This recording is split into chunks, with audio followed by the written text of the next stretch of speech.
नमस्कार दोस्तों, गुरुकुल लोक पॉलिटिक्स पर आपका स्वागत है। मैं हूं आपका दोस्त धर्मेंद्र कुमारी और हमारे साथ मौजूद हैं हम सबके प्रिय डॉक्टर सतीश त्यागी जी। नमस्कार दोस्तों, इस देश में काफ़ी समय से दो समुदायों के बीच में एक बहुत बड़ी नफ़रत की दीवार खड़ी की गई और उस दीवार को देखते ही देखते एक ऐसा आवरण बना उस दीवार का कि जो हमारी संस्थाएं हैं जिनको देश चलाने का, इम्प्लीमेंटेशन करने का जिन पे जिम्मा है, वो उनके दबाव में आती गई और दबाव में आने की वजह से ऐसे काम होने लग गए जो नहीं होने चाहिए थे। अभी सोनीपत के पास एक प्राइवेट यूनिवर्सिटी है, अशोका यूनिवर्सिटी, और देश के अमीर बच्चे वहाँ पे पढ़ते हैं और वहाँ के एक प्रोफेसर हैं अली खान, उनको अरेस्ट किया गया क्योंकि हरियाणा राज्य महिला आयोग की जो अध्यक्ष हैं रेणु भाटिया जी, वो अड़ गई थी कि इनकी गिरफ्तारी ज़रूरी है क्योंकि इन्होंने हमारी जो सेना की महिला अधिकारी हैं उनके बारे में गलत बात कही है।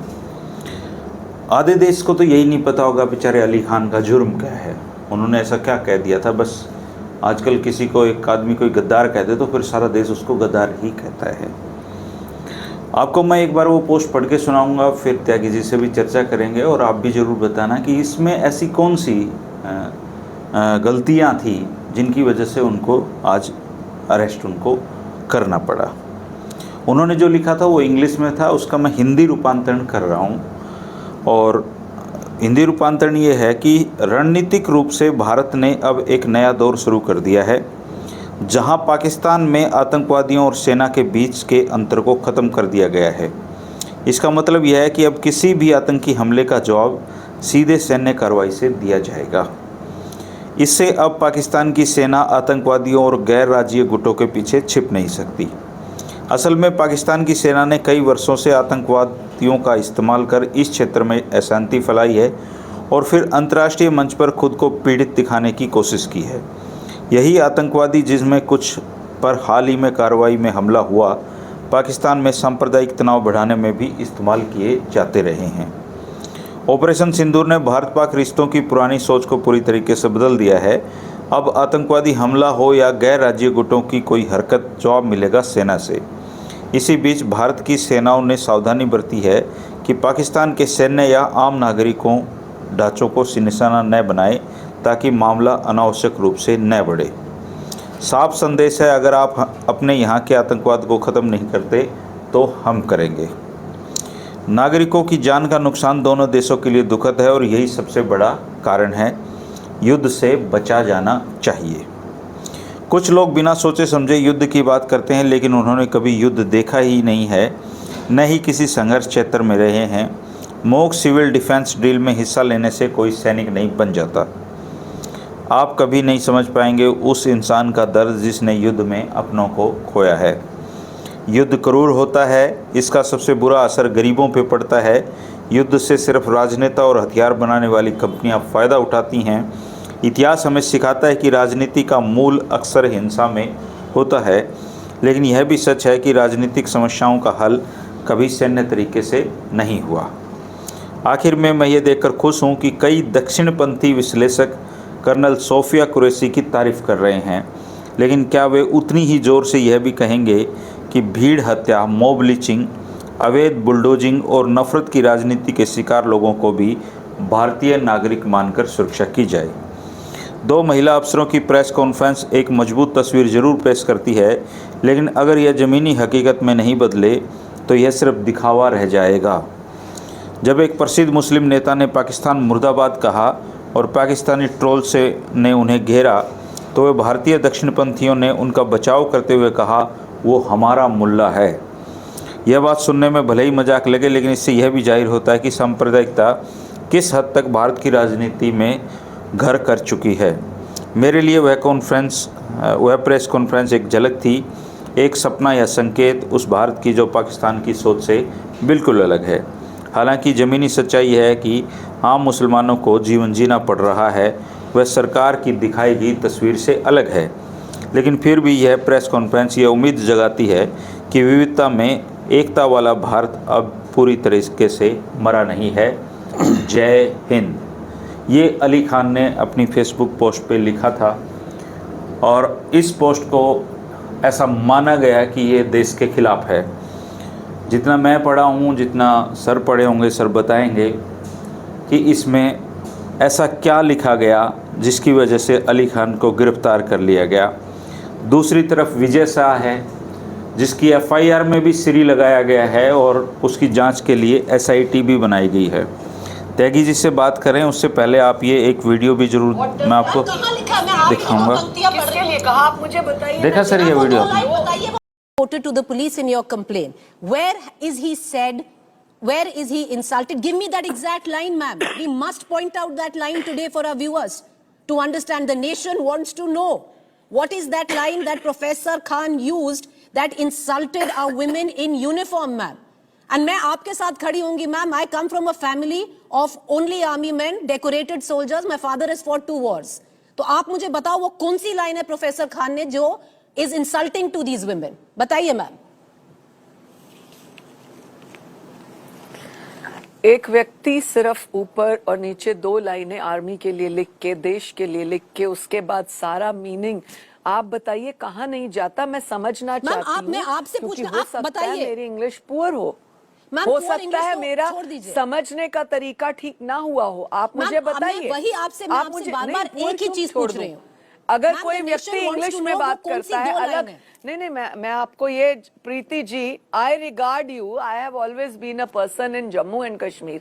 आई come from a background of Kashmir, Srinagar, properly studied and born there. I know how soldiers are there. I know when people are there on border. My brother's a retired colonel. My Jiju is a retired brigadier. So I know. As you said, Preeti ji, you come from a background of family. I too understand. That's why I felt therefore you and I must stand together in pointing out what is it that Professor Khan has said. मैं आपको वापस stand together. We will stand together. इसीलिए मैं बोल रही हूँ ma'am, दिखा दीजिए कहाँ बोला है। आप वो 2 लाइनें बताइए जो आप कह रही हैं। Where has he insulted Colonel Qureshi and Wing Commander Vamika Singh? वो कौन सी 2 लाइन है?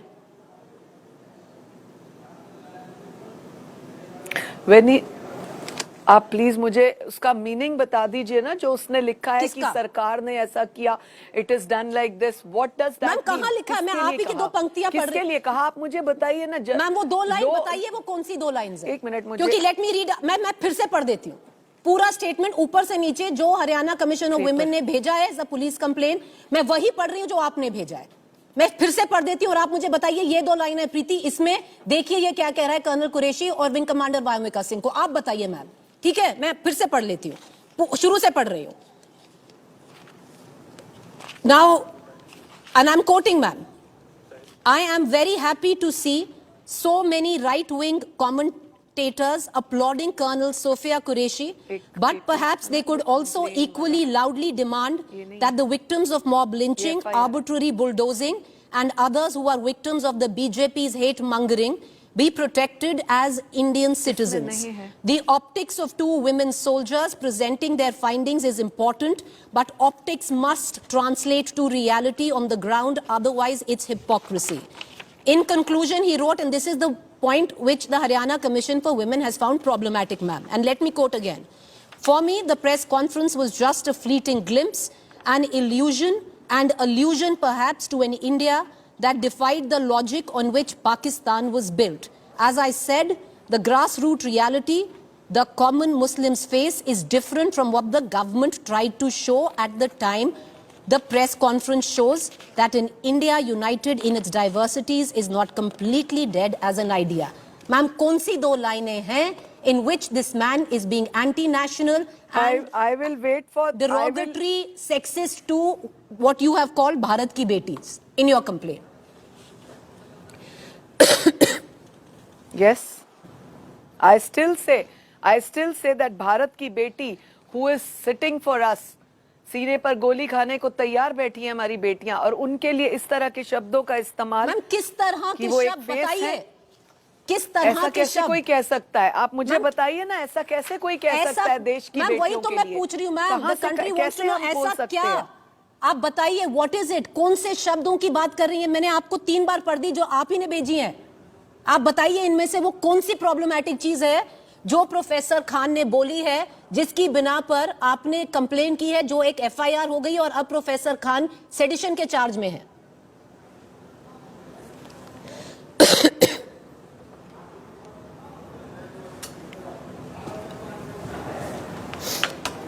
एक बार क्या मैम बताइए। हाँ एक बार बोलिए। इंतजार कर रहे हैं मैम। ऑडियो आवाज नहीं आ रही मैम आपको? आवाज आ रही है मैम? आ रही है, आ रही है, अब आ रही है, आ रही है जी, मैम, आ गई। बताइए।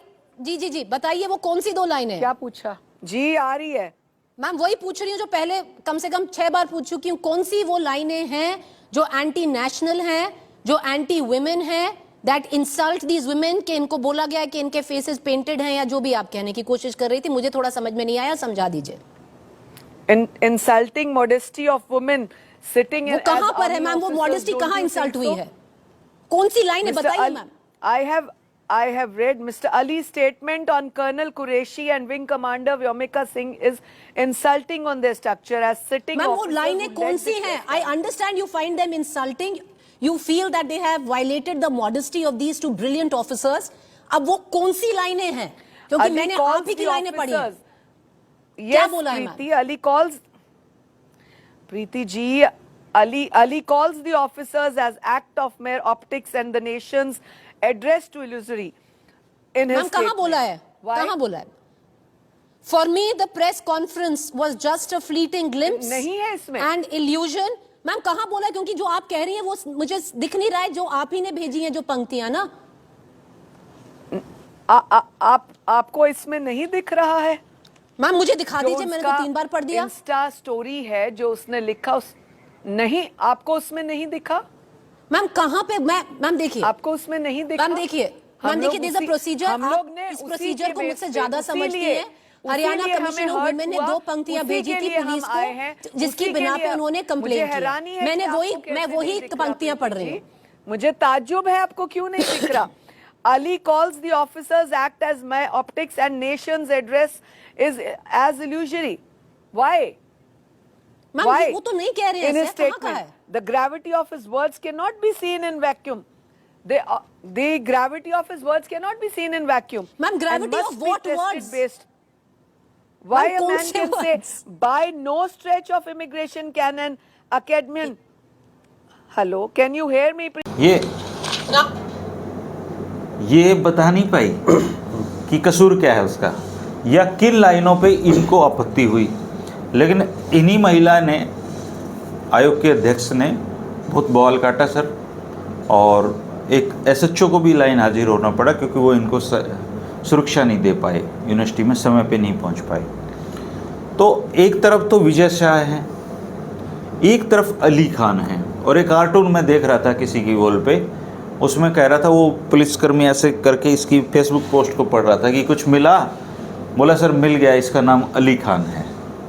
तो ये देश किस तरफ ये लोग लेके जा रहे हैं सर इस देश को? देखिए, बहुत बुनियादी चीज़ें मैं आपको बताऊं कि ये देश विजय शाह और अली खान में बढ़ चुका है। ये जो अली खान ने कहा है अपने इसमें, अगर ये अखिलेश यादव ने कहा होता, उनकी सोच यही है डिट्टो, तेजस्वी यादव ने कहा होता, ममता बनर्जी ने कहा होता, विपक्ष, तमाम विपक्ष का कोई भी नेता कहता, तो ये एक्शन नहीं होना था। ठीक है, अगर ओवैसी ने जो भाषण दिया वो ना दिया होता और उन्होंने ये कहा होता, तब भी हालात यही होते। लेकिन ओवैसी एक बड़ी फिगर है, पॉलिटिकल फिगर है, तो उसको निशाना बनाने के कई मायने होते हैं। अली खान जो है हमारे, ये महमूदाबाद, इनके बारे में बता दूं कि महमूदाबाद यूपी के सीतापुर जिले का एक कस्बा है। अच्छा, छोटा सा, इसलिए उसको नाम के महमूदाबाद लिखते हैं। और इनका जो खानदान है वो आज से नहीं, करीब करीब 500 वर्षों से राजशाही में रहा है। अच्छा, ये नवाबी खानदान का व्यक्ति है। इनकी पूरी एस्टेट है अवध के साम्राज्य में, जो अवध का क्षेत्र है, वहाँ जो जितनी भी रियासतें थी, एस्टेट्स जिनको बोलते थे, उनमें सबसे बड़ी रियासत इनकी थी। इनके जो दादा थे वो मुस्लिम लीग में रहे हैं, और वो जिन्ना के करीबी भी थे। और वो जब देश का विभाजन हुआ तो वो वहाँ चले गए थे। अच्छा। परिवार का कुछ हिस्सा यहाँ रह गया था। और ये लोग इतने संपन्न लोग हैं, अमीर लोग हैं कि इनके जो दादा हैं वो भी विदेशों में रहे। पहले ये इराक चले गए थे सेटल होने, वहाँ से फिर पाकिस्तान आए, उसके बाद लंदन चले गए। और ये जो है अली हाईली एजुकेटेड है। इन्होंने ग्रेजुएशन अमेरिका से की, अपनी जो इनकी रिसर्च है PhDs हैं हिस्ट्री और उसमें पॉलिटिकल साइंस में, वो लंदन से हैं, कैम्ब्रिज से हैं। तो ये किसी राह चलते साधारण आदमी का बयान नहीं है। दूसरे, वो देश की एक प्रतिष्ठित यूनिवर्सिटी में प्रोफेसर हैं, पढ़ा रहे हैं। तो ये कोई ऐसा बयान तो है नहीं कि कोई भी ट्रोल दे देगा इस तरह का। वो अंतर्राष्ट्रीय राजनीति की बारीकियों को समझते हैं, जो उनके इस ट्वीट से भी, इसमें फेसबुक पोस्ट में जाहिर है सारी चीज़ें। उन्होंने बहुत सतर्कता के साथ, और ऐसा व्यक्ति सतर्कता अपनाता है, ये बड़ी अपने ढंग से बात कही है, सलीके से, लेकिन कुछ ना कुछ तो चाहिए, है ना। अब वो ये कह रहे हैं कि भाई डबल स्टैंडर्ड जो है सरकार का, उस पर उन्होंने निशाना लगाया कि आपने जो कर्नल सोफिया कुरैशी हैं, ये बहुत अच्छा कदम उठाया कि आपने उनको ब्रीफ करने के लिए चीज़ें दी, ताकि अंतर्राष्ट्रीय जगत में ये स्थिति जाए कि ये लड़ाई हिंदू बनाम मुसलमान की नहीं है। और सोफिया ने बहुत ही प्रभावी ढंग से अपनी बात कही। वो ये कह रहे हैं कि जो सोफिया को आपने जो सम्मान दिया है, ये उस स्थिति में पाखंड हो जाता है अगर आप धरातल पर मुस्लिमों के साथ जो चीज़ें हो रही हैं, उनको बुलडोज किया जा रहा है, उनके घर गिराए जा रहे हैं, उनके साथ मॉब लिंचिंग होती है, अगर उतना ही ध्यान आप उनका चीज़ों का, उनको भी नागरिक माने। उन्होंने कहा कि जो दक्षिण पंथों की जो टिप्पणियाँ आई हैं सोफिया कुरैशी पे, उनसे मैं खुश हूँ, लेकिन अगर जो वास्तव में धरातल पर मुसलमानों के साथ हो रहा है, उसका विरोध भी अगर दक्षिण पंथी इसी तरीके से करते तो ज़्यादा बेहतर स्थिति होती। इस पूरी पोस्ट में कहीं भी कुछ ऐसा नहीं है जो आपत्तिजनक है। अब सवाल उठता है कि हरियाणा महिला आयोग की अध्यक्ष क्यों विचलित हो गई। हमने पहले भी एक दो बार अपनी वीडियोस में कहा कि हरियाणा एक नई प्रयोगशाला है, दिल्ली से सटा प्रांत है, सारी चीज़ें यहीं से मिलेंगी। यहीं के सरपंच की भावनाएं आहत हुई, पहले रेणु भाटिया की भावनाएं आहत हुई, और ऐसा लगता है जैसे उनको निर्देश आते हैं कि कहो कि भावनाएं आहत हुई, उन्हें पता कुछ नहीं। विजय शाह ने जब कुछ बोला तो किसी की भावनाएं आहत नहीं, तो उसमें हुआ क्या है कि महिला आयोग की भावना, जो आपने दिखाया था अपने इसमें वीडियो में कि इंडिया टुडे की पत्रकार बार बार उनसे पूछ रही है कि मैडम इसमें क्या आपत्तिजनक है, और वो बता नहीं पा रही। उन्होंने ये कहा कि मैं 6 बार पूछ चुकी हूँ आपसे, आप बताइए। तो जब उन्होंने जवाब देने की बात आती है, उनको या तो खांसी आ जाती है, या वो पानी पीने लगती हैं, या उसको पढ़ने लगती हैं। तो क्या कहती हैं, अच्छा आपके वाले में नहीं क्या है ये, अच्छा आपको दिखाई नहीं दे रहा ये। वो बिल्कुल साफ ये दिख रहा है कि उनके पास कहने को कुछ था ही नहीं। उन्हें पता था कि मैंने बहुत बड़ी गलती कर दी है, मैंने झूठ कहा है। उन्हें ये उम्मीद नहीं थी कि मीडिया इस तरीके से उनसे बातचीत, क्योंकि आदत नहीं है उनको, आदत नहीं है। तो उनको अगर मैं कह दूं ये लोग सुनते रहेंगे, लेकिन कई बार ये बड़ा अच्छी बात ये है कि कोई पत्रकार ऐसी निकली है कि जिसने हिम्मत करके वो अड़ गई उस बात पर। ये तो पता नहीं कितने दिन नौकरी रहेगी उसकी, पर उन्हें एक सवाल पूछा कि मैडम ये बताइए, तो देखिए उसके पास भी कागज उन्होंने अंडरलाइन किया, वो उसे पढ़ रही कि देखिए कहाँ है, और वो छुप रही हैं। उन्हें पता है कि मेरी चोरी पकड़ी गई है, वो बता नहीं पा रही है बिल्कुल भी। दूसरी बात इसमें क्या है कि एक इन भारतीय जनता पार्टी के, हो सकता है कुछ लोग बहुत विद्वान हो, आमतौर पे इनकी अंग्रेजी बहुत कमज़ोर है।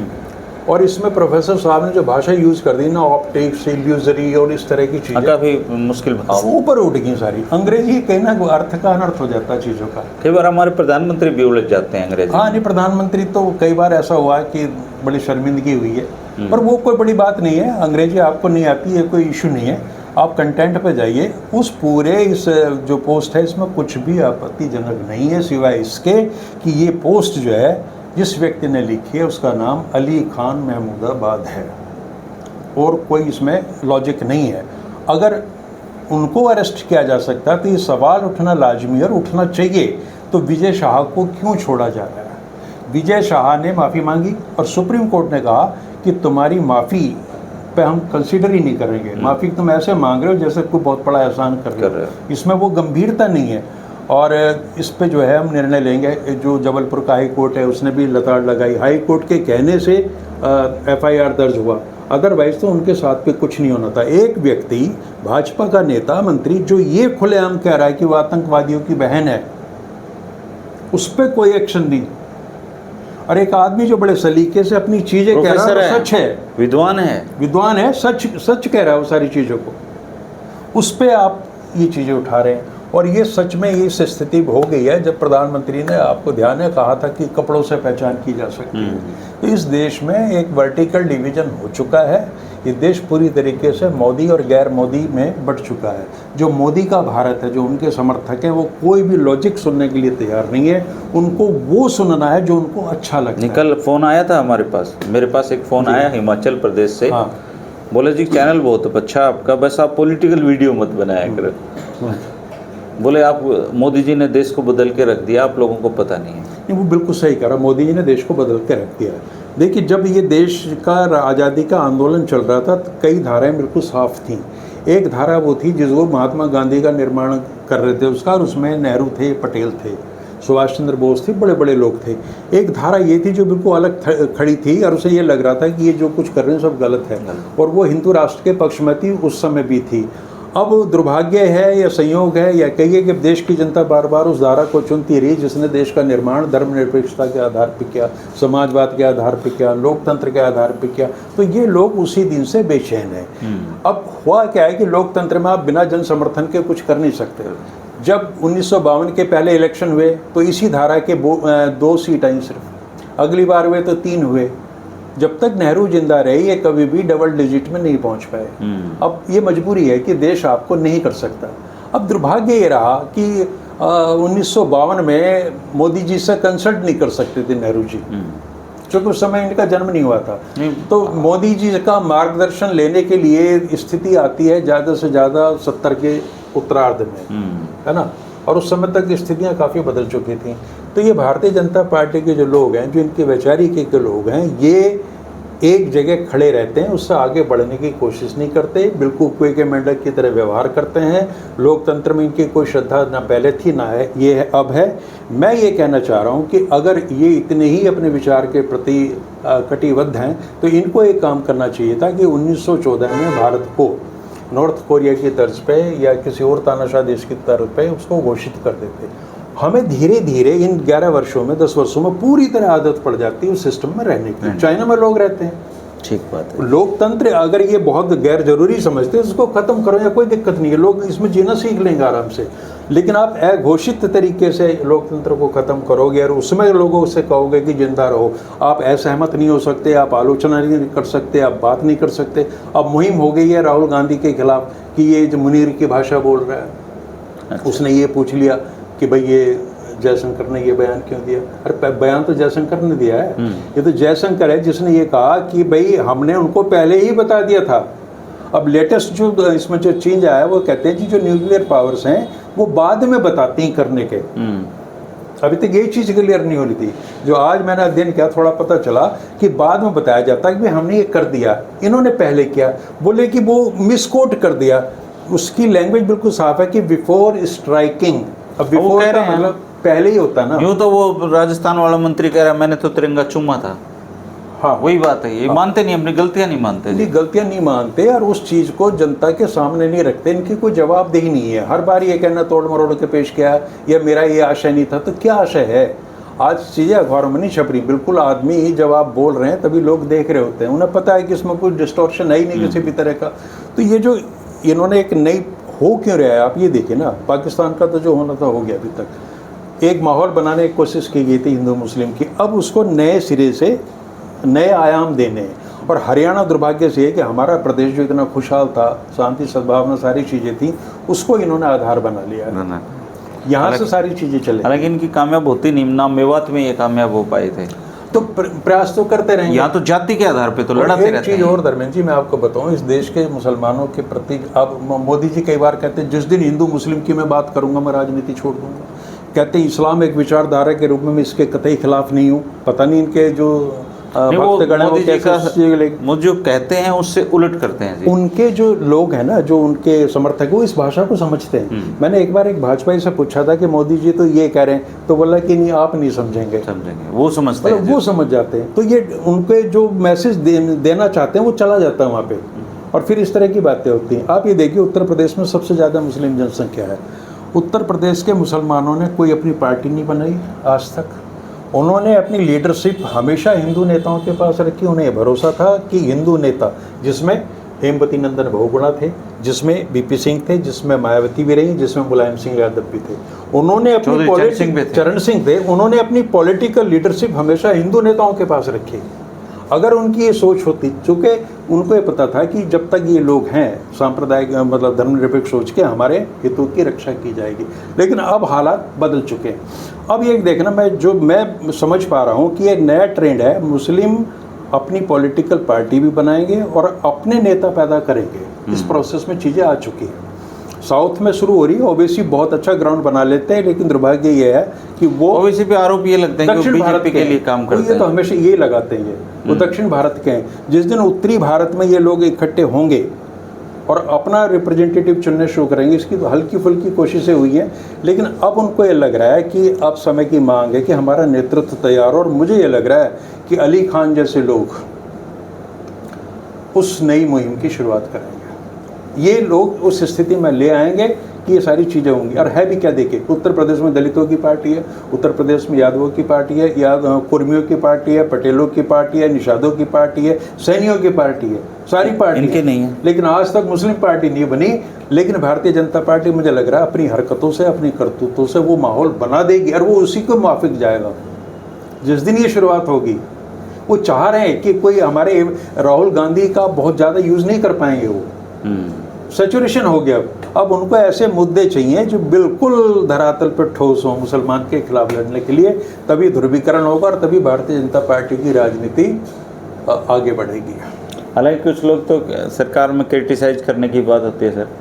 कुछ लोग कह रहे हैं कि अमेरिका ने कभी बताया मिसाइल कहाँ बनती है उनकी, रूस ने बताया, चाइना ने बताया, जापान ने, कोई नहीं बताता कि हमारे यहाँ रक्षा मंत्री फोटो लगा रहे हैं कि ब्रह्मोस लखनऊ में बनेगी। क्या जरूरी है भाई लोकेशन बताने की इनको? हाँ, और भी कुछ बताया जा रहा है कि ब्रह्मोस जिसने बनाई लखनऊ में, फैक्ट्री लगाई, वो उनका इंटरव्यू आ रहा है कि जब मैं मिला अखिलेश यादव से तो उन्होंने आनाकानी की ज़मीन देने के लिए, और जब मैं मिला योगी जी से और मैंने कहा कि आप 100 रुपये गज के हिसाब से कैसे हमें दे दो, तो उन्होंने एकदम हाँ कर दी।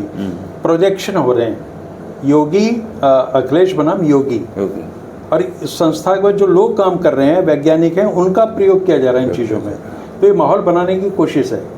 अगला नेतृत्व भी तैयार हो रहा है कि हु आफ्टर मोदी, चूँकि इन्होंने अब इस धारा से लौटना इनकी मजबूरी है। बेशक हिंदू राम मंदिर वाला मामला खत्म हो गया, 370 हो गया, और सामान्य नागरिक संहिता होगी, सारी चीज़ें होगी, लेकिन अब ये वापस नहीं लौटेंगे। आज इनके पास धर्मेंद्र जी वो स्थिति नहीं है कि पार्टी में एक नेता बहुत सॉफ्ट होता था और एक अतिवादी होता था। आज नहीं है। आज पार्टी में केवल अतिवादी चेहरे, एक बता दीजिएगा। तो अब इन्होंने तय कर लिया है कि हम जिस रास्ते पे चले वहां से हमने तनिक भी वापसी नहीं करनी, और पूरे जो मुद्दे थे वो खत्म हो चुके हैं। अब नए मुद्दों के लिए जरूरी है कि इस तरह का माहौल बनाया जाए और ये ध्रुवीकरण चलता रहे। मतलब अभी चलेगा, ये रुकने का बहुत लंबा चलने वाला है। दोस्तों आप ज़रूर कमेंट करके बताना कि आपको अली खान का दोष नज़र आता है या विजय शाह का दोष नज़र आता है। अली खान ने ऐसा क्या ऑब्जेक्शनेबल लिखा जिसकी वजह से आज वो जेल में हैं, और विजय शाह आज बाहर हैं। एफआईआर में उनके श्री शब्द भी नहीं हटाया गया, और सुप्रीम कोर्ट, वहाँ की जो हाई कोर्ट है, उसको एक्शन लेने पड़ रहे हैं। ये देश में जो कुछ हो रहा है दोस्तों जानना ज़रूरी है, लेकिन आज के दिन माहौल ऐसा बना दिया कि अली खान ने क्या लिखा था वो तो देश को पता ही नहीं है। लेकिन अली खान को गद्दार घोषित कर दिया गया, अली खान को पता नहीं क्या क्या कहा गया, गिरफ्तार कर लिया गया। लेकिन अगर उसने लिखा है जो वो पढ़ ले, कोई भी बौद्धिक व्यक्ति पढ़ेगा, कोई भी पढ़ा लिखा आदमी पढ़ेगा, तो समझ जाएगा कि अली खान को किस बात की सज़ा। ज़रूर कमेंट करके बताना दोस्तों। शुक्रिया, नमस्कार। नमस्कार।